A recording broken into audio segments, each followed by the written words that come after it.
Do you know where other man-made chemicals actually came from and how did they enter the atmosphere?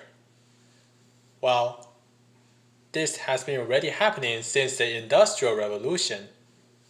The most prominent pollutant is the carbon dioxide, which is well known for its greenhouse gas effect that causes global warming. The other pollutants, according to Centers of Disease Control and Prevention, are carbon monoxide, nitrogen oxides, ground level ozone, sulfur dioxide, and the particulate matters. Those chemicals that are being released into the atmosphere affect the water and the air quality as a whole. I'm going to talking about the effects of chemical changes in the environment as well as the source of pollution. Briefly, especially about carbon dioxide and the ground level ozone. The carbon dioxide is one of the pollutants that enter into the air, which will cause a certain reaction with the ozone in the stratosphere.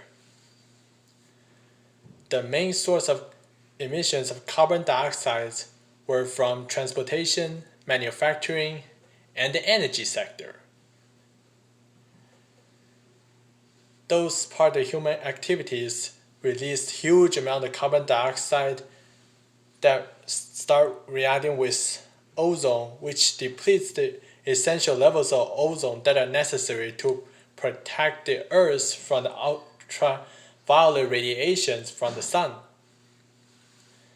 Once the levels of ozone start to deplete, the radiations from the sun will hit into the earth's surface and reflecting back that will trap a certain amount of heat in the troposphere, which will warm up the surface as a whole, that lead to some temperature increase on average on Earth.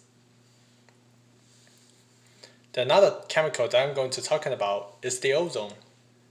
In the ground level, according to an Environmental Protection Agency, the ozone level in the ground level is not the same as the one in the stratosphere. The ground level ozone can be toxic and very dangerous to the health of human beings. It is formed indirectly by which the nitrogen oxides and the volatile organic compounds react together under the sun and a certain amount of heat to form the ground level ozone. The ground level ozone can be staying in the troposphere for a certain amount of time, especially around summer. Sometimes it could be last in the cold days. The amount of ozone in the troposphere can cause certain health problems, especially asthma.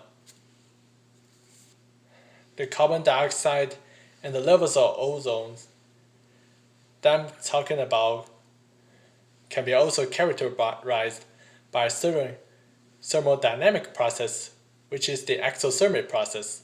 The exothermic process is a process by which the system releases amount of heat to the surroundings, and the surroundings will start gaining heat.